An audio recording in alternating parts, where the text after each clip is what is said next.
Olá pessoal, muito bom dia, boa tarde, boa noite. Eu sou o Gleison Lima, professor do Dedicação Delta, e a gente está aqui nessa maratona em mais um projeto. Hoje nós vamos falar de algumas questões da banca IBFC, banca responsável por alguns concursos no nosso país, e o objetivo nosso aqui é passar várias informações possíveis dentro de um espectro que a gente entende como interessante de matérias que podem estar caindo aí no concurso de vocês. É muito importante que vocês estejam estudando com muito afinco, com muita dedicação, e o objetivo aqui realmente é que vocês possam ter uma clareza maior sobre como tem caído algumas questões, como é que funcionam alguns tipos de bancas, e no nosso caso hoje vamos tratar da IBFC. Nesse sentido, sem mais delongas, nós temos aí nessa maratona de hoje um tratamento interessante sobre o direito penal, trabalhando também com legislação penal especial, e dessa banca específica para a gente poder ter um trabalho bem interessante ligado ao direito que tem caído muito por aí em diversos concursos, no caso, nosso direito penal. Para isso, sem mais delongas, realmente vamos passar para a nossa tela. E a nossa tela vai trabalhar com essas maratonas de questões. E dentro da maratona, como eu já falei com vocês, o direito penal na veia, melhor direito do mundo, com certeza, né? E aí nós vamos começar trabalhando uma questão IBFC. Vou até tirar minha notinha daqui da frente, porque vai ficar só a tela mesmo, para facilitar a visão. E com isso nós vamos ver o seguinte, a seleção que foi feita, pessoal, ela tem por finalidade, assim, trazer questões que às vezes vão ter uma complexidade um pouco maior, questões de média complexidade, e às vezes é uma questão mais fácil. Nesse sentido, essa banca ela foi responsável, por exemplo, por esse concurso de analista judiciário do TRE Pará, no ano de 2020, e a questão trabalhava exatamente o seguinte, olha, a execução penal tem por objetivo efetivar as disposições da sentença ou decisão criminal e proporcionar, vou até marcar algumas coisinhas aqui já, ó, e proporcionar condições para a harmônica integração social do condenado e do internado. Beleza? Com relação ao tema, vou marcar a alternativa incorreta toda vez que falar correto e incorreto. Não se esqueça, a gente precisa grifar essa palavra. Nesse sentido, vamos ver o que está pedindo a questão incorreta, vamos ver se a letra A está correta ou incorreta. Não fere o contraditório e o devido processo, o devido processo de decisão que, sem ouvida prévia da defesa, determine transferência ou permanência de custódia do custodiado em estabelecimento penitenciário federal. Pessoal, já para começar a gente matando a questão, vemos aqui uma súmula. Então nós vamos avaliar que as questões hoje em dia já pararam de pedir, vou pedir somente o direito penal puro, vou pedir somente, ou seja, lei seca, vou pedir somente uma jurisprudência rasa. Não, gente. Eles estão aprofundando, eles estão misturando súmulas com jurisprudência, com informativos recentes. Então, tomem cuidado, tem que ler tudo, desde que seja de uma forma muito criteriosa e sistematizada para se passar no concurso hoje. Essa letra A, ela é uma questão correta, ela está prevista em uma súmula 639 do STJ. Então, vamos para a letra B. O plenário do STF, no julgamento da ADC, vejam, nós estamos trabalhando de penal.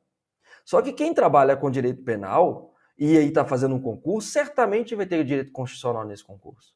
Tendo direito constitucional, já tem que saber o que é uma ADC, que é a ação declaratória de constitucionalidade.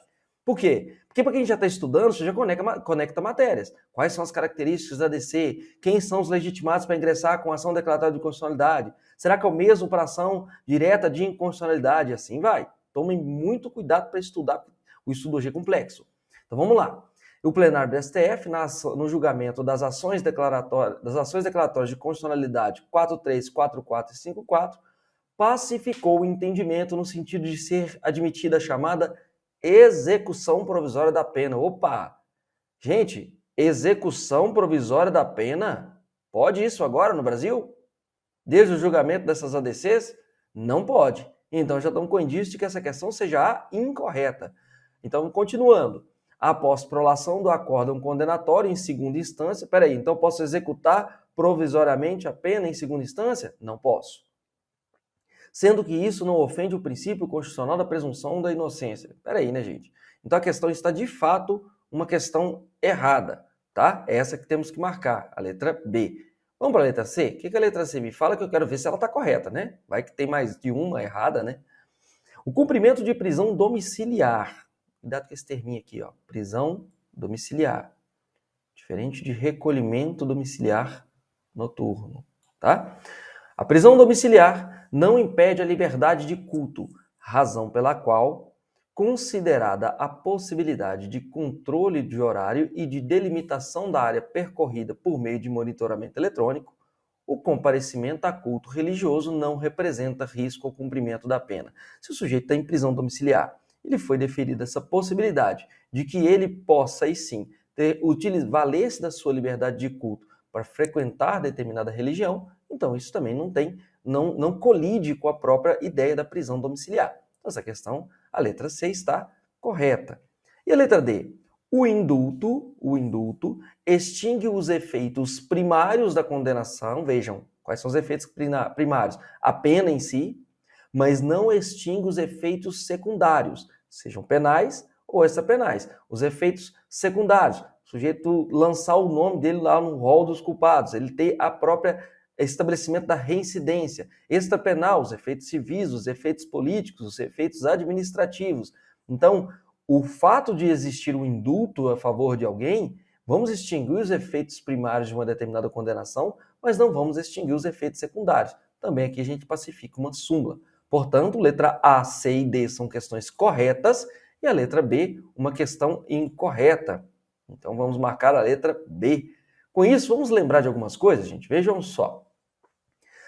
Lá na súmula, a primeira lei de execução penal, não podemos deixar de ler a lei de execução penal, se tiver no edital de vocês, tá? Lei 7.210, de 1984. Essa lei é de extrema importância, de extremo estudo, especialmente para alguns cargos muito específicos aí, tá? Agora, vamos falar da súmula 639 do STJ, fala literalmente nossa questão, a nossa alternativa A. Olha, não fere o contraditório o devido processo, decisão que sem ouvida prévia da defesa, determine transferência ou permanência de custodiado em estabelecimento penitenciário federal. Então, pode transferir, ainda que sem ouvida prévia da defesa. Vamos lá. O STF, ele fala que é inconstitucional a execução provisória da pena.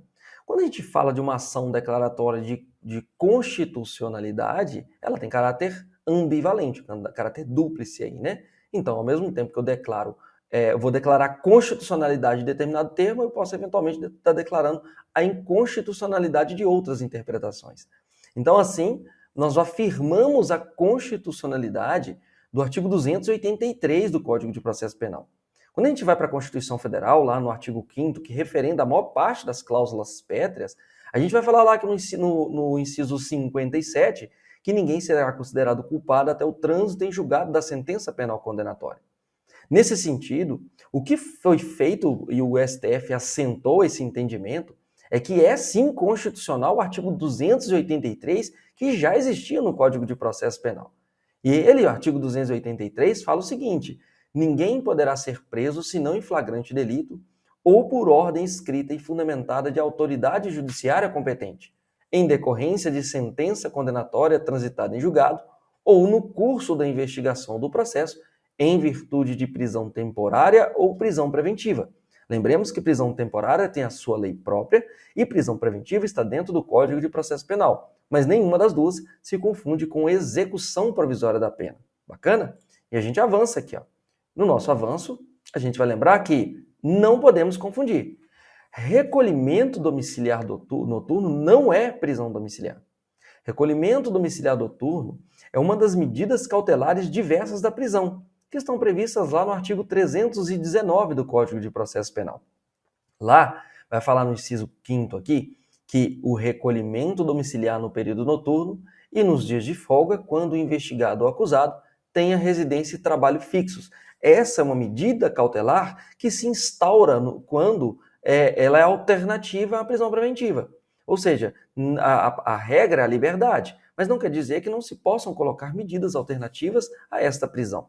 E é aí que se fala desse 319, que é recolhimento domiciliar noturno. Agora vamos lembrar também que o próprio Código de Processo Penal ele traz a ideia da prisão domiciliar como substituta de uma prisão preventiva. Essa prisão domiciliar, que vai substituir a prisão preventiva, ela pode ser, em alguns casos, substituída e deve ser, em alguns outros casos, substituída. No artigo 318 vai falar que essa prisão, que o juiz poderá, substituir a prisão preventiva pela domiciliar quando o agente for maior de 80 anos, extremamente debilitado por motivo de doença grave, imprescindível aos cuidados especiais de pessoa menor de 6 anos de idade ou com deficiência. E por último, aqui, nesse espectro, gestante. Mas a gente avança, olha, vai falar também que vai ser possível converter para mulher com filho de até 12 anos de idade incompletos. Também vai ser possível essa conversão da prisão preventiva em prisão domiciliar, de acordo com o CPP. Homem, caso seja o único responsável pelo cuidado de filho até 12 anos de idade incompletos. E o parágrafo único vai nos dizer que, para a substituição, o juiz exigirá prova idônea dos requisitos estabelecidos no artigo. Já o artigo 318-A, que veio aí com as regras de Bangkok, vai falar no seguinte, que a prisão preventiva imposta à mulher gestante ou que for mãe ou responsável por crianças ou pessoas com deficiência, aí não fala deverá, aqui fala será substituída pela prisão domiciliar, desde que não tenha cometido crime com violência ou grave ameaça à pessoa, ou seja, essa mãe, essa mulher terá esse direito, e também não tenha cometido crime contra seu filho ou dependente, tá bom? Mais um bisuzão para vocês. Nós já falamos de prisão domiciliar, nós já falamos de conversão da prisão domiciliar, da prisão preventiva em prisão domiciliar, falamos do recolhimento domiciliar noturno, mas agora vamos falar também de uma tal da prisão domiciliar da Lei de Execução Penal. Ela tem também requisitos específicos. Lembra da Lei de Execução Penal que nós conversamos? Artigo do 117 dela vai falar o seguinte, olha, somente se admitirá o recolhimento do beneficiário de regime aberto em residência particular quando se tratar de condenado maior de 70 anos, condenada cometido de doença grave, condenada com filho menor ou deficiente físico ou mental, condenada gestante. Bacana? Mas onde que a gente vai trazer como detalhe? Aqui nós estamos falando do sujeito está cumprindo pena. Ele está em regime aberto. Ou seja, já progrediu de regime.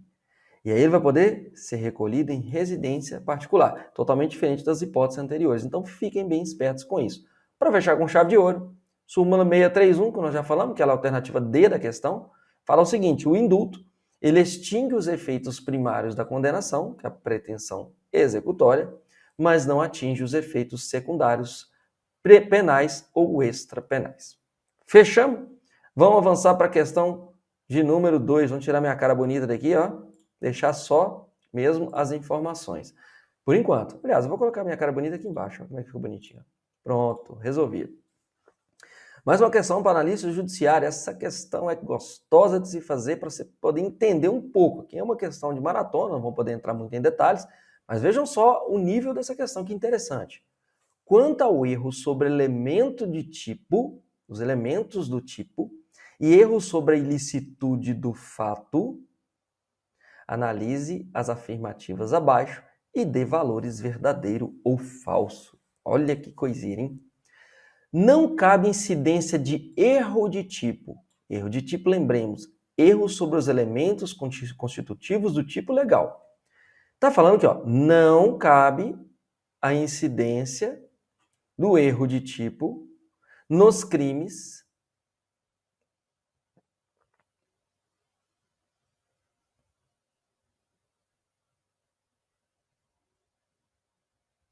Olha, vai falar aqui, ó, vamos lá. Não cabe a incidência de erro de tipo nos crimes omissivos espúrios. Para que colocar isso, gente?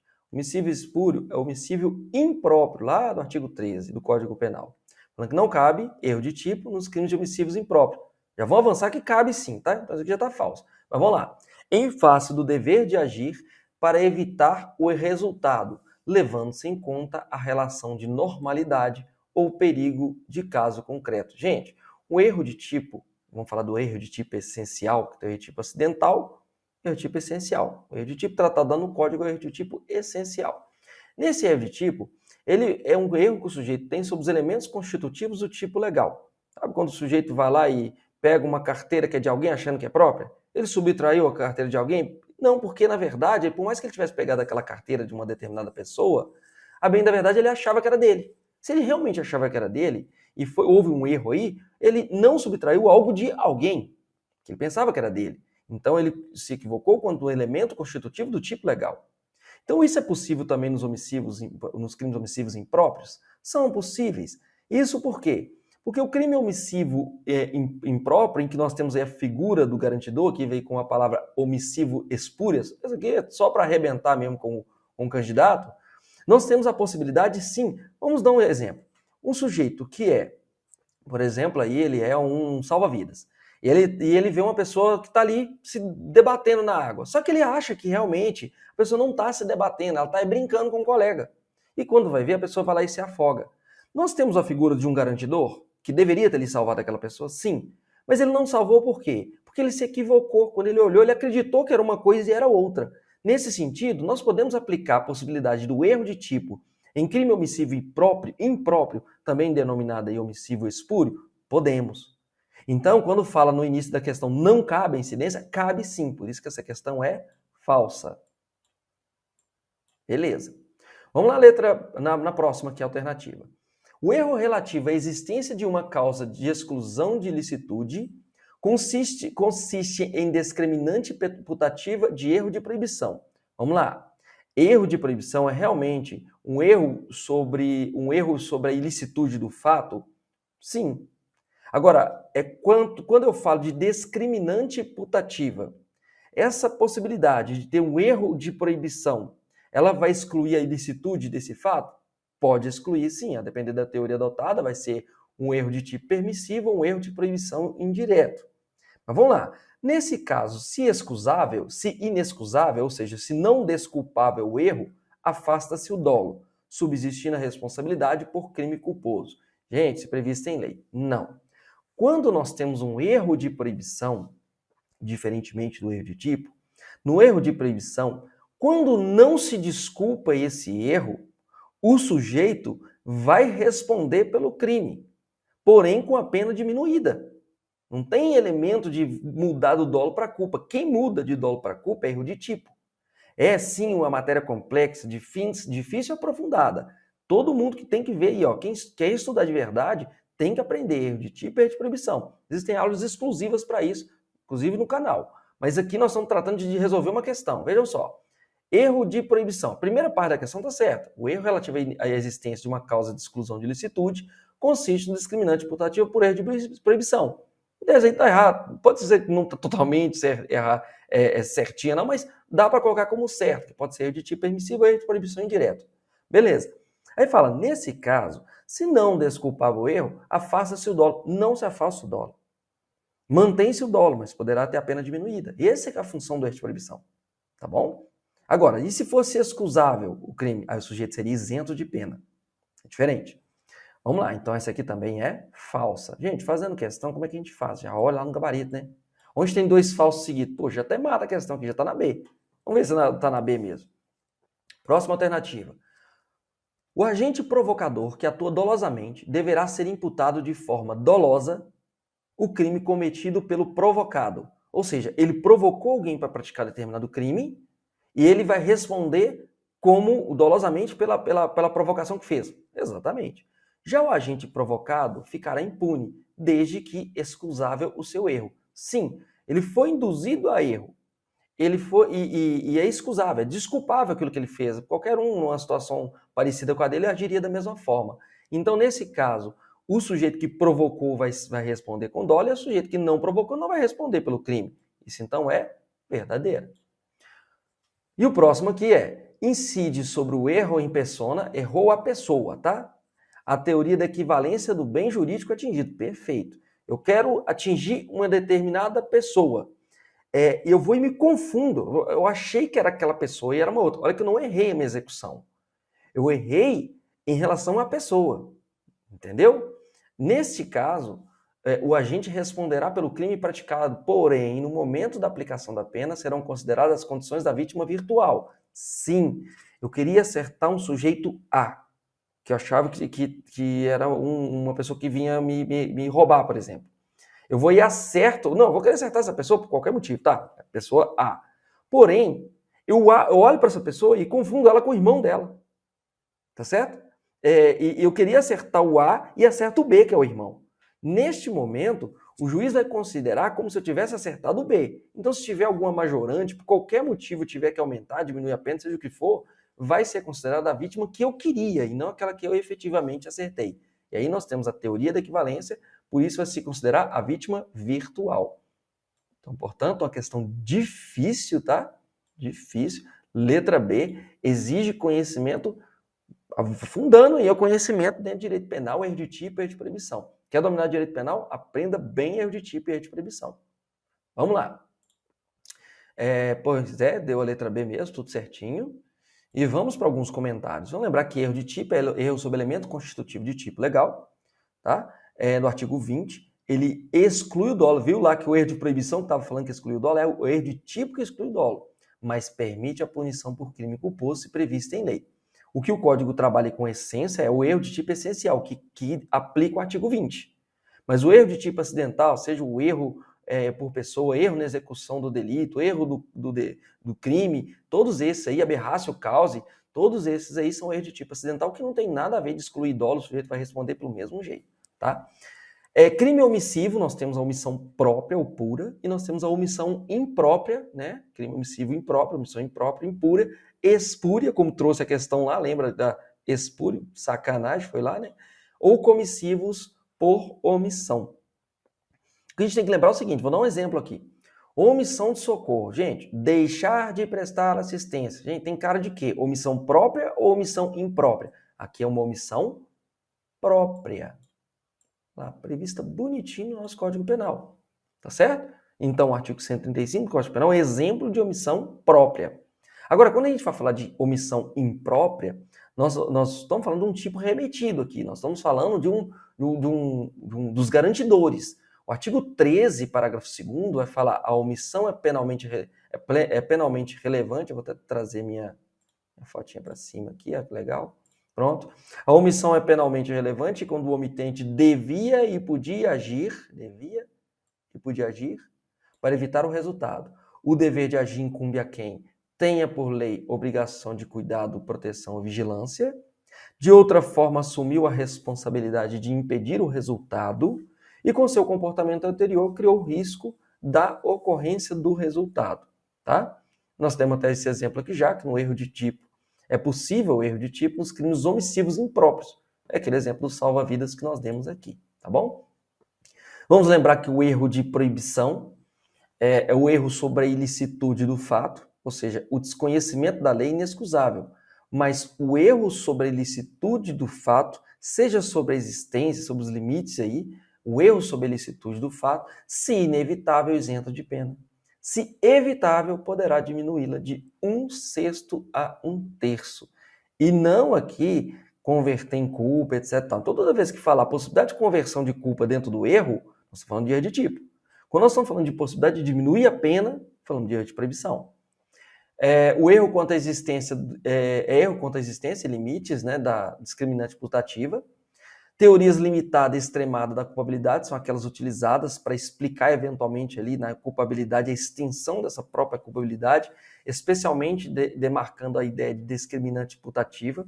Lembrando que só numa visão bem ampla aqui nessa maratona, que a teoria extremada da culpabilidade, ela vai considerar que tudo erro de proibição quando se trata de discriminante putativa, e a teoria limitada da culpabilidade vai entender que pode ser, eventualmente, erro de proibição indireto ou erro de tipo permissivo. Tá? Vamos lá mais um bocadinho. O erro de tipo permissivo, já falamos aqui, nós temos a teoria limitada da culpabilidade, é um erro sobre a situação fática, e aí que nós temos aquela figura da culpa imprópria. O sujeito age com dolo, mas responde por culpa, se esse crime praticado ele foi eventualmente excusável, tá bom? Vamos lá. Erro provocado por terceiro foi aquela alternativa que nós colocamos, que o sujeito que determina esse erro, ele responde pelo crime, por isso que fala o parágrafo 2º, responde pelo crime o terceiro que determina o erro. Nós temos aí a ideia do agente provocador e o agente provocado. O provocador responde por dolo e culpa, e o provocado, que age com dolo ou culpa, vai responder pelo crime. Se não agiu desta forma, não vai responder. Se foi excusável, né? O erro sobre a pessoa, é interessante aqui, que nós falamos da teoria da equivalência. O erro sobre a pessoa está lá, nós vamos dar uma olhadinha no artigo 20, parágrafo 3º, contra a qual o crime é praticado não isenta de pena. Não se consideram, nesse caso, as condições ou qualidades da vítima, senão as da pessoa contra quem o agente queria praticar o crime. Olha que interessante. Por isso que nós temos aqui a teoria da equivalência. Não considero quem eu acertei, mas quem eu queria acertar. É assim que a lei prevê. A execução do crime, portanto, é perfeita. Não, o equívoco é quanto à representação da pessoa que eu queria atingir A, me confundi, uns traços da pessoa pareciam muito com B e atingir o outro, tá certo? A vítima real e a vítima virtual vão se considerar, para fins de aplicação da pena, a vítima virtual em atendimento à teoria da equivalência. Fechou? Vamos para a próxima.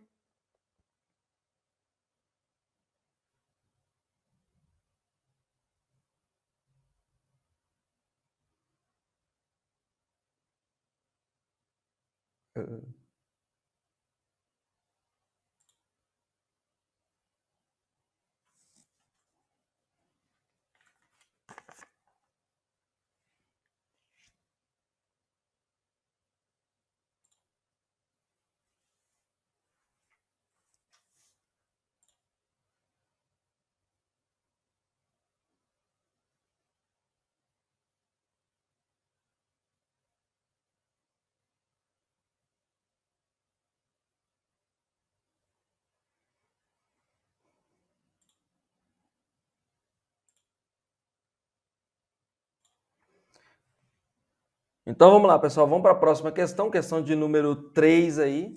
A questão de número 3 vai falar o seguinte: sobre a definição de crime de importunação sexual, vão assinalar a alternativa correta. Vamos lá, questão meio cara-crachá aqui, ó. Ter conjunção carnal ou praticar outro ato libidinoso com alguém mediante fraude ou outro meio que impeça ou dificulte a livre manifestação de vontade. Gente, crime que é esse aqui? Violação sexual mediante fraude. Letrinha bonitinha, hein? 215 do CP. Não é importunação sexual. Vamos lá. Constranger alguém mediante violência ou grave ameaça a ter conjunção carnal ou praticar ou permitir que com ele se pratique outro ato libidinoso. Gente, que crime é esse? Estupro, né? 213 do Código Penal. Estupro, 213. Isso é importunação sexual, pessoal? Não. Vamos lá. Praticar contra alguém, letra C, e sem a sua anuência, ato libidinoso. Ó, praticar contra alguém. Tem violência grave ameaça, gente? Não. Mas é sem a anuência da pessoa. Ato libidinoso, com o objetivo de satisfazer a própria lascívia ou a de terceiro. Puxa vida, caiu aqui, ó. Isso é importunação sexual. Crime novíssimo do Código Penal. É bem interessante, novíssimo assim. Já tem uns 2, 3 anos aí, mas é novo, é um crime novo. E que tem caído com frequência. Então vamos cair para a letra C, questão cara-crachá. Letra D, induzir alguém menor de 14 anos a satisfazer lascívia de outrem. Cuidado com esse crime. Isso é o quê? Corrupção de menores. Corrupção de menores. Tem que ser menor de 14 anos, satisfazer lascívia de outrem. Você induziu esse menor a satisfazer lascívia de outrem. Fechou? E nós vamos para a última aqui, letra E. Constranger alguém com o intuito de obter vantagem ou favorecimento sexual, prevalecendo-se o agente da sua condição de superior hierárquico ou ascendência inerentes ao exercício de emprego, cargo ou função. Vejam bem, gente, este crime é de assédio sexual. É importunação sexual? Não é. Vamos lá para os tipos penais? Vamos ver primeiro se a gente está... Vamos ver se primeiro a gente está certinho, né? Letra C, verdadeiro. E vamos lá, alguns comentários. Gente, vamos lá. 215, violação sexual mediante fraude. É o mesmo tipo penal lá falando. conjunção carnal, praticar ato libidinoso com alguém mediante fraude ou outro meio que impeça ou dificulte a livre manifestação de vontade da vítima. Isso acontece, às vezes, no consultório médico, etc. e tal, que o sujeito vai lá e aproveita a sua condição para realizar esse crime. O crime de estupro, muito conhecido, ele envolve conjunção carnal e o que mais, gente? Ou outro ato libidinoso. Peninha grande, 6 a 10 anos. Fechou? O crime de importunação sexual pode ser praticar contra alguém, não fala idade, não fala nada, sem sua anuência, ato libidinoso, com o objetivo de satisfazer a própria lasciva ou de terceiro. Sabe o sujeito que está dentro do ônibus, esse sujeito nojento vai lá e fica esfregando uma determinada pessoa? Pois é, isso é um crime de importunação sexual. Não pratica com violência nem grave ameaça, mas pratica esse ato libidinoso sem a anuência da outra pessoa. Tá certo? E a corrupção de menores lá do Código Penal? Corrupção de menores está no artigo 218, vai falar de induzir menor de 14 anos a satisfazer a lascívia de outrem. Não vamos confundir que nós temos um crime no artigo 218-A, também do Código Penal, que fala de satisfação de lascívia mediante presença de criança ou adolescente. É um crime diferente desse de cima. Vai falar não mais induzir, mas vai falar praticar. E não é com a pessoa, é na presença do menor de 14 anos. Ou induzi-lo a presenciar conjunção carnal ou outro ato libidinoso, a fim de satisfazer lascívia própria de outro. Enquanto 218 na corrupção nós temos o induzir, né? No 218A nós temos o praticar na presença, ou fazer com que esse menor de idade, menor de 14 anos, presencie esse tipo de situação, né? Vamos lá. E mais um crime que a gente tem que colocar, não se esqueçam do ECA. Gente, Estatuto da Criança e do Adolescente, Lei 8.069 de 90. No artigo 244b, nós temos uma modalidade de corrupção de menores lá.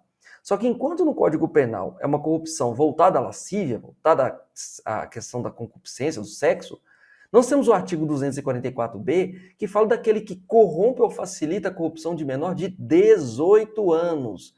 Mas é para quê aqui? Com ele praticando infração penal ou induzindo-o a praticá-la, tá certo? Então a corrupção do Código Penal é uma, a corrupção do ECA é para o sujeito que vai ali e se juntaria a esse menor para poder praticar com ele determinado tipo de infração penal, tá certo? Ou induzi-lo a praticar. O assédio sexual, artigo 216-A, é um crime que consiste em constranger alguém com o intuito de obter vantagem ou favorecimento sexual, prevalecendo seu agente da sua condição de superior hierárquico ou ascendência inerentes ao exercício de emprego, cargo ou função. Lembrando aí que o STJ já tem entendimento de que a relação dentro de uma escola, ela já constitui essa ascendência aí, e essa ascendência apta a induzir o crime de assédio sexual. Para a gente não perder a toada, vamos sim. Vamos para a próxima questão. Próxima questão da IBFC. Em face do crime de associação criminosa, assinale a alternativa correta. É uma questão meio cara a crachá, mas ao mesmo tempo ela vai exigir de vocês que tenham lido e memorizado alguns pontos deste crime, né, que é do 288 do Código Penal. Vai falar o seguinte: a pena aumenta de até 1/3 se houver participação de criança e adolescente. Gente, de fato tem um aumento de pena. Se tiver participação de criança e adolescente, mas sacanamente a pena aumenta de metade aqui, não de 1/3. Então por isso que a letra A está errada. A gente pediu aqui foi o quê? Correta. Vamos para a letra B. Trata-se de um crime de concurso eventual de agentes. Vejam só, gente. Concurso eventual de agentes é um tipo de crime, por exemplo, que você não precisa de mais pessoas para praticá-lo. Quando uma pessoa fala assim, vou praticar homicídio, pode ser uma pessoa? Pode. Pode ser duas, 3, 4, 5, pode. Então, o concurso eventual não é necessário que tenha mais do que um agente para praticá-lo. Mas vejam só, quando eu estou num crime de associação criminosa, em que se exige 3 ou mais pessoas para a prática desse crime, então eu tenho um concurso eventual ou eu tenho um concurso necessário de agentes? Tenho um concurso necessário. Então aqui também está errado. Beleza? Letra C. Configura associação criminosa o ato de constituir, organizar ou manter grupo de pessoas com a finalidade de praticar crimes previstos no Código Penal. Que confunde com milícia. Constituição de milícia privada. Que Constituição de milícia privada, que é o 288-A, exige realmente que os crimes a serem praticados estejam previstos no Código Penal. Acredito até que foi um vacilo do legislador ali. Mas associação criminosa é aqueles que se reúnem realmente com essa finalidade de cometer crimes. Não fala que deve ser do Código Penal. Questão errada. Aumenta-se a pena de 1/3 se a associação é armada. Aqui não é 1/3 não, que também é metade, tá? E por fim, configura associação criminosa o ato de associarem-se 3 ou mais pessoas para o fim específico de cometer crimes. Não fala que é do Código Penal. Portanto, letra E é a nossa letra. A gente marca e corre para o abraço, não é isso mesmo? Pois bem, marcando e correndo para o abraço, vamos a alguns comentários importantes aqui. Gente, não se esqueçam, a associação criminosa é diferente de organização criminosa, que é diferente de associação para o tráfico, que é diferente de constituição de milícia privada, tá bom? Só relembrando rapidamente, associação criminosa, artigo 288 do Código Penal, precisa de 3 ou mais pessoas para fim específico, né, de cometer crimes. Aí nós vimos aumento de pena até metade, se ela for armada, ou se tiver participação de criança ou adolescente. Já a organização criminosa, pessoal, está prevista lá na Lei 12.850 de 2013, de leitura obrigatória estando no concurso de vocês.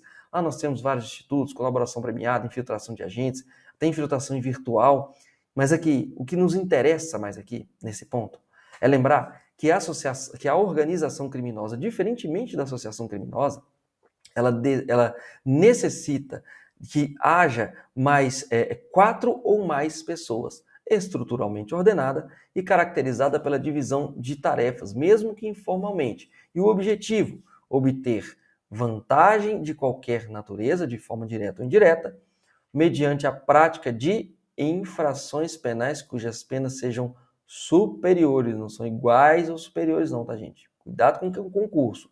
Superiores a 4 anos ou que sejam de caráter transnacional. Já vimos a diferença entre associação e organização. Agora vamos para a próxima.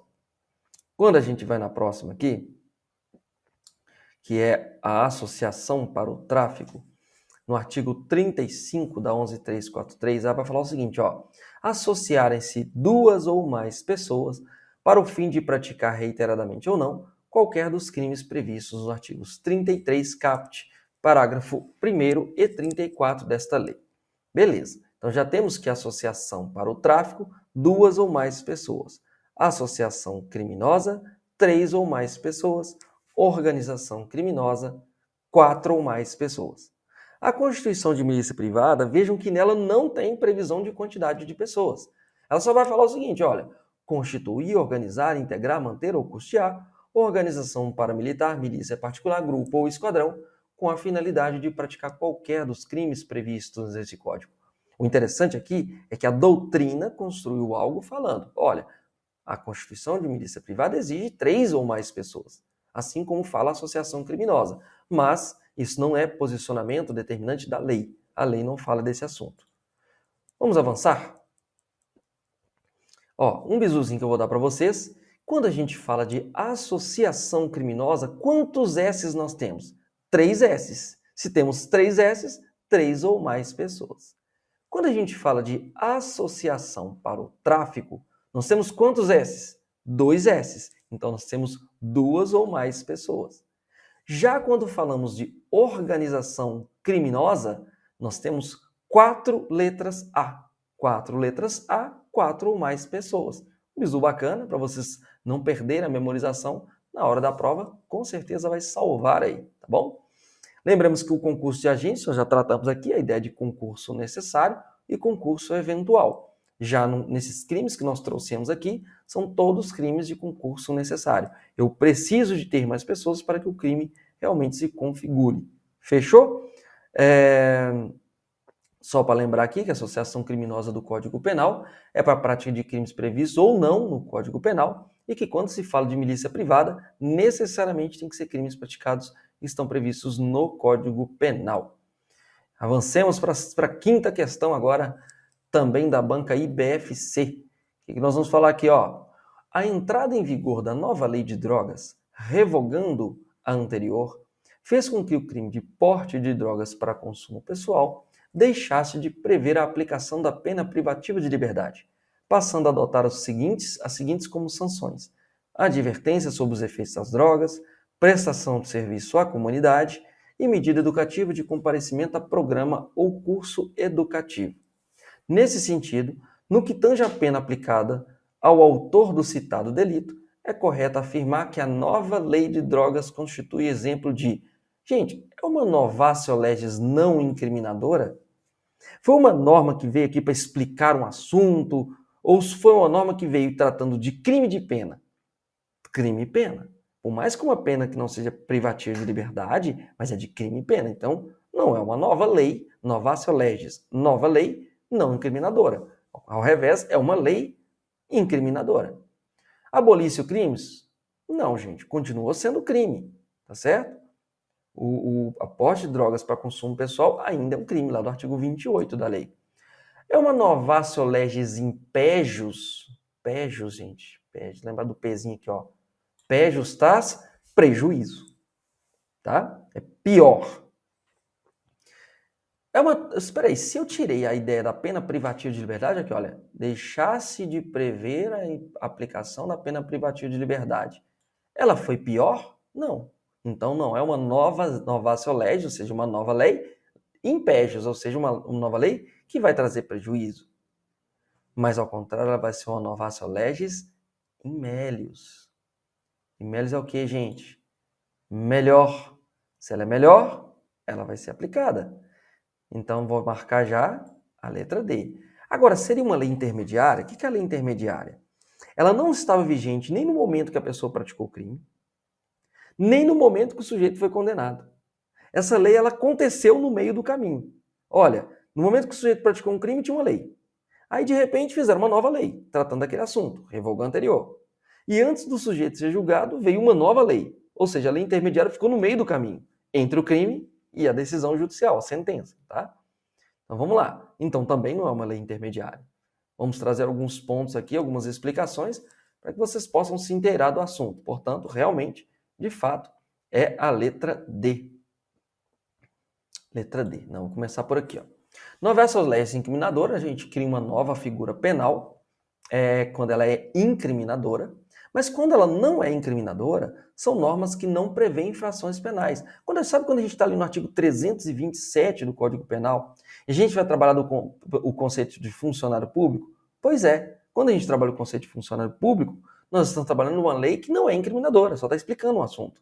Da mesma forma, quando eu vou trabalhar de um instituto explicando o que é legítima defesa, lá no nosso artigo 25 do Código Penal, lá também nós vamos trabalhar com um instituto explicativo. Olha, eu vou trazer essa explicação do que trabalha desse instituto específico aqui. É diferente de trazer uma norma incriminadora que vem o conteúdo normativo e mais a pena, tá certo? Já o abolício criminis, a lei posterior extingue a infração penal, ela deixa de existir. Tanto que o artigo 107 fala que extingue a punibilidade pela retroatividade da lei que não mais considera o fato criminoso. Se é crime hoje, deixou de ser crime amanhã, então nós estamos falando de abolício criminis. Já novatio legis impejus, que a gente falou que traz prejuízo, é uma lex gravior, é uma lei mais grave, a nova lei é mais severa que a anterior. Aumentou a pena do crime e pode fazer várias coisas aí. Mas também nós temos a novatio legis in melius, lex missior. Ou seja, a nova lei ela é mais benéfica para o sujeito, então vai ser aplicada. Lembra disso? Lei mais benéfica aplica ao sujeito. A lei intermediária, vamos levar minha fotinha bonitinha aqui para baixo. A lei intermediária, a lei intermediária é a lei que não era vigente à época dos fatos, como eu disse, e nem ao tempo do julgamento. Ela vigorou durante o processo. Aí o artigo 5º vem nos falar, olha, se ela for benéfica, claro, vou aplicar o réu. O artigo 5º da Constituição Federal já traz que a lei penal não retroagirá, salvo para beneficiar o réu. E o Código Penal fala que ninguém será punido por fato que lei posterior deixe de considerar crime, cessando em virtude dela a execução e os efeitos penais da sentença condenatória. Lei posterior que de qualquer modo favoreceu o agente, aplica-se aos fatos anteriores, ainda que decididos por sentença condenatória transitada em julgado.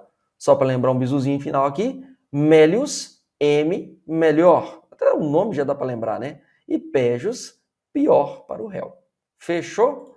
Avancemos para mais uma questão? Então vamos lá. Questão número 6. O atual... Vou tirar minha fotinha aqui agora porque vou deixar a tela inteira, né? O atual Código Penal, ainda falo de direito penal, foi a banca que falou assim, recepcionado pela Constituição de 88, inicia a parte especial tratando dos crimes contra a pessoa. Sobre eles, assinala a alternativa incorreta. Certo? Vamos lá. Também é crime se a lesão corporal for praticada contra ascendente, descendente, irmão, cônjuge ou companheiro, ou com quem convive ou tenha convivido, ou ainda prevalecendo-se o agente das relações domésticas de coabitação ou de hospitalidade. Claro, gente, isso aqui também é crime de lesão corporal, está lá no nosso artigo 129, parágrafo 9º, e também recentemente pelo parágrafo 13, quando é específico da mulher. Inclusive é minha aposta de prova. Vamos lá, letra B. Trata-se de homicídio qualificado, aquele cometido contra a mulher por razões de condição do sexo feminino. Gente, o que é isso? Feminicídio, né? Recente colocação no nosso Código Penal, inclusive um homicídio qualificado. Letra C. O crime de aborto de feto com anencefalia. Opa! Gente, pode haver um aborto de feto anencéfalo? Pode. Porque, embora a gente tem que tirar aqui as concepções políticas, religiosas e ideológicas e ver o que a lei vai nos falar, onde a jurisprudência já está tendenciada. Quando se fala de um feto com anencefalia, esse feto ele não tem cérebro. Então, se ele não tem, se ele é anencéfalo, ele, em tese, ele é considerado um ser ali vivo, feto, mas para o direito ele não é considerado. Então, nesse caso, é crime de aborto de feto com anencefalia? Não é. Por isso que essa questão está errada. A letra D vai nos dizer: o crime contra a pessoa é crime contra a pessoa praticar com o fim de transmitir a outrem moléstia grave de que está contaminado, ato capaz de produzir contágio, exatamente, é crime contra a pessoa. Não se esqueçam, crime contra a pessoa não é somente crime contra a vida, é o título que fala dos crimes contra a pessoa.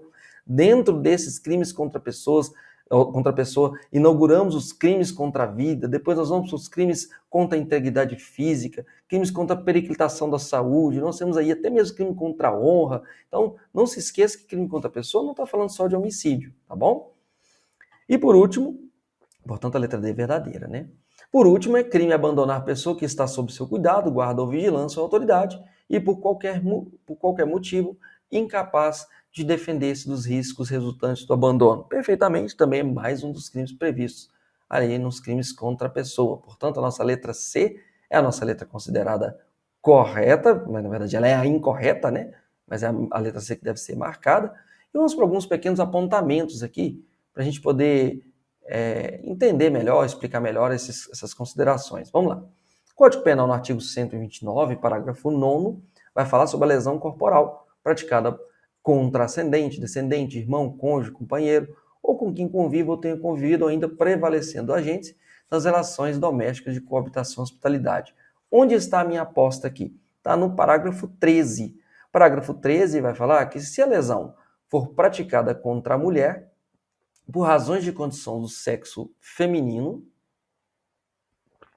os termos do parágrafo 2º-A, que relata as considerações do que é violência, dessa violência que vai trabalhar, inclusive, o feminicídio, mas aqui nós estamos falando da lesão corporal, esse crime vai ter uma pena de 1 a 4 anos. Bacana se for especificamente contra a mulher. Por que eu estou apostando? Legislação muito recente, tivemos um contingenciamento de concursos, então tudo que for novo é bem interessante para o examinador. Eu, se fosse examinador, colocaria uma questão dessa na prova de vocês. Ainda mais por se tratar de algo muito novo, né? Lembramos aí do homicídio qualificado, que foi uma das alternativas. Feminicídio é aquele homicídio praticado contra a mulher por razões de condição do sexo feminino. Aí vão lembrar que Considera-se que há razões de condição do sexo feminino quando o crime envolve violência doméstica e familiar, menosprezo ou discriminação à condição de mulher. E aí nós vamos lembrar que sobre o feto anencefalo, a DPF, ação de descumprimento do preceito fundamental, número 54, falando da inconstitucionalidade da interpretação segundo a qual a interrupção da gravidez do feto anencefalo é conduta tipificada nos artigos 124, 12028, que é exatamente os que tratam de aborto. Portanto, não é um crime, tá? Ou seja, vamos interpretar o julgado, fiz até um comentário aqui, feto sem cérebro é biologicamente vivo, mas juridicamente morto. Gente, vamos lá. Próxima situação, abandono de incapaz, que é abandonar a pessoa que está sob seu cuidado, guarda, vigilância ou autoridade, e por qualquer motivo incapaz de defender-se dos riscos resultantes desse abandono, né? Se o abandono resulta lesão grave, vai ter uma pena, vai ser qualificado. Se resulta morte, também vai ser qualificado. E nós temos hipóteses de aumento de pena aqui. Onde estão as penas combinadas nesse artigo, ao menos de 1/3, se abandono foi em lugar ermo, agente, ascendente, descendente, cônjuge, tutor, irmão, curador da vítima, se a vítima tem mais de 60 anos. Mas onde que estava interessante aqui? Não confundir.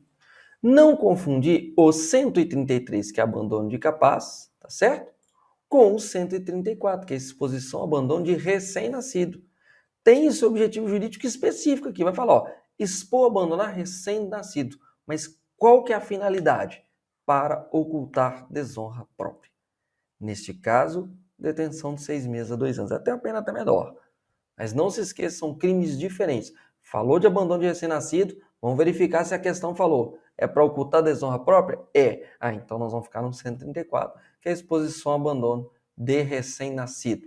Fechamos, pessoal? Vamos então para a gente avançar na última questão de hoje, dessa maratona. A gente não pode avançar em tanto tempo, senão entra um tempo de colegas, né? Mas vamos lá. O que vem nos falar essa questão? Interessante também. A delimitação da extensão territorial de determinado estado é de extrema importância para a aplicação das normas, inclusive as normas penais. Sobre a lei penal no espaço, vamos assinalar a alternativa incorreta. Gente, já estão percebendo o tanto que a IBFC gosta de pedir questão incorreta? Então já está na hora de abrir o olho quanto a isso, né? A gente tem que chegar preparado para o concurso. Vamos lá. Letra A. Letra A. Vai falar para a gente o seguinte. Aplica-se a lei brasileira sem prejuízo de convenções, tratados e regras de direito internacional ao crime cometido em território nacional. Até aí tá bonitinho, de acordo com a lei. Gente, só para demarcar aqui, essa matéria aqui nós vamos ter que dar uma olhadinha, a matéria é mais memorização mesmo, no artigo 5º, artigo 7º, tá? Do Código Penal. Então tá certo, isso aqui tá bonitinho. Letra B. Letra B nos conta o seguinte. Aplica-se a lei brasileira aos crimes praticados a bordo de aeronaves ou embarcações estrangeiras. Aplica a lei brasileira, crime praticado a bordo de aeronaves e embarcações estrangeiras, de propriedade privada. Opa, fica interessante. Achando aquelas em pouso no território nacional ou em voo no espaço aéreo correspondente e estas em porto ou mar territorial do Brasil. Gente, aplica a lei brasileira aqui? Perfeitamente. Está andando na nossa terra, vai aplicar a nossa lei. A não ser que aqui tivesse escrito o quê? De propriedade do governo estrangeiro. A coisa muda, tá bom? Vamos lá. Letra C. Os casos de extraterritorialidade incondicional referem-se apenas ao crime de genocídio. Extraterritorialidade incondicional só. Quando vez que vem apenas aqui, a gente já tem que ficar esperto, né? Mas apenas ao crime de genocídio, quando o agente for brasileiro ou domiciliado no Brasil. Vejam só. Gente, toda vez que a gente falar do extraterritorialidade incondicionada, nós vamos passar um bizuzinho depois para vocês do tal do PAG, tá? Presidente, Administração Pública e Genocídio. Vamos chegar nesse ponto. Portanto, não são apenas o crime de não é apenas o crime de genocídio. Vai ser crime praticado contra a vida do presidente da República, contra a administração pública, etc. e tal, tá bom? Mas nós vamos ver isso aqui direitinho no nosso artigo. Letra D. Para efeitos penais, considera-se como extensão do território nacional as embarcações aeronaves brasileiras de natureza pública, beleza, ou a serviço do governo brasileiro, onde quer que se encontre, perfeitamente. Se encontra. Bem como aeronaves ou embarcações brasileiras, mercantes ou de propriedade privada, que se acha respectivamente no espaço aéreo correspondente ou em alto mar. Perfeitamente. Não está em território estrangeiro, não está em nada, vamos considerar a lei brasileira. Beleza? Então tá verdadeira. E letra E, ficam sujeitos à lei brasileira, embora cometidos no estrangeiro, os crimes praticados por brasileiro. Gente, tá certo isso. Faltou mais informação, mas uma consideração como certa que a banca considerou como certa. Tá bom? Vamos lá, marcando aí, letra C de fato. É a letra C. E aí nós vamos agora ver alguns comentários aqui. Ó. Vamos lá, territorialidade, gente. Aplica-se a lei brasileira sem prejuízo de convenções, tratados, regras de direito internacional. Crime cometido em território nacional. Ponto. Beleza? Mas vamos lá. Para efeitos penais, vamos considerar como extensão do território nacional embarcações aeronaves brasileiras de natureza pública ou a serviço do governo brasileiro. Aeronave brasileira de natureza privada, mas está a serviço do governo brasileiro. Pronto. Extensão do território nacional. Fechou? Bem como aeronaves e embarcações brasileiras mercantes de propriedade privada. Tá, é mercante de propriedade privada, mas não estava em território de ninguém. Estava no espaço aéreo correspondente ou em alto mar. Então vai aplicar lei brasileira. O parágrafo 2º vem dizer o seguinte: é também aplicável a lei brasileira aos crimes praticados a bordo de aeronaves ou embarcações estrangeiras de propriedade privada, achando-se aquelas em pouso no território nacional ou em voo no espaço aéreo correspondente, está na nossa terra, né, gente? Vamos aplicar a nossa lei. E essas em porto ou mar territorial do Brasil. Ou seja, hipótese de território por extensão. Se for embarcação aeronave brasileira pública, em qualquer lugar que tiver. Se for embarcação aeronave brasileira privada a serviço do Brasil, também em qualquer lugar que tiver, extensão território nacional. Agora, se for extensão embarcação aeronave brasileira mercante ou privada, vai ser território brasileiro desde que não esteja em território alheio. Ou seja, está em alto mar, é nosso. Vamos aplicar nossa lei. Fechou? Está em território de outro país, aplica isso de lá. E aí vamos avançar. O artigo 7º vai falar da extraterritorialidade, que vai falar o seguinte, ó. Ficam sujeitos à lei brasileira, embora cometido no estrangeiro, os crimes, que vão falar da extraterritorialidade incondicionada, contra a vida ou a liberdade do presidente da República, contra o patrimônio ou a fé pública da União, do Distrito Federal, Estado, território, município, empresa pública, sociedade de economia mista, autarquia e fundação, instituída pelo poder público, beleza? Ou seja, aqui nós estamos falando de quem? A administração pública. Também contra a administração pública por quem está a seu serviço, beleza? E por fim, genocídio, quando o agente for brasileiro ou domiciliado no Brasil. O que nós vamos fazer o bizuzinho nosso? Quando for falar de extraterritorialidade incondicionada, nós vamos lembrar de PAG. O P vai ser de presidente, aí você tem que lembrar, contra a vida e a liberdade, mas beleza, P vai ser de presidente. O A vai ser de administração pública, e viram que é contra o patrimônio ou a fé pública de toda a administração pública. E vai falar embaixo contra a administração pública por quem está a seu serviço. Beleza? E por último, o G é o quê? Do PAG. Aqui, ó, lembrando que o PAG está aqui embaixo, gente, não esquece não. PAG. Por último, G é o quê? O genocídio, quando a gente for brasileiro ou tiver domiciliado no Brasil. Bizuzinho maroto para pegar, né? Mas tem mais um. Os crimes que por tratar também, que olha, só lembrando, vamos voltar aqui, uma cédula, né? Estou falando de extraterritorialidade, falando que fica sujeito à lei brasileira, embora cometido no estrangeiro. Inciso primeiro, extraterritorialidade incondicionada. Inciso segundo, vai ter extraterritorialidade condicionada. Mas aí é uma questão de vocês dar uma lida. Vejam o artigo 7º, parágrafo 2º e 3º lá do Código Penal, tá? Que lá nós temos a extraterritorialidade condicionada e também nós temos a hipercondicionada, tá bom? Mas de toda forma, quando a gente fala os crimes aqui dessa extraterritorialidade condicionada, tá? Lembramos que primeiro nós vimos incondicionada, agora é condicionada. Aquele que, por tratado ou convenção, o Brasil se obrigou a reprimir. Os praticados por brasileiros, viram aquela alternativa última lá? Eu falei que ela está um pouquinho precisando de ser complementada, porque deveria estar falando que depende de algumas condições a mais também, que são lá as previstas no parágrafo 2º. E, por último, letra C aqui, praticado em aeronaves ou embarcações brasileiras, mercantes ou de propriedade privada, quando em território estrangeiro, e aí não sejam julgados. O bizu que nós vamos ter aqui para condicionada é qual que é? Quando nós vimos o PAG na condicionada, nós vamos ver o TAB na condicionada. O que é o TAB? Tratado a aeronave, você lembra de embarcação, por consequência, e também praticado por brasileiro. Fechou?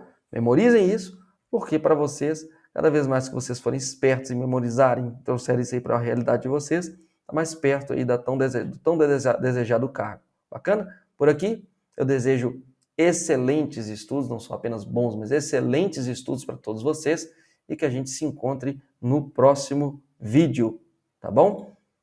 Gente, um abraço para todos, bons estudos e até mais. Tchau!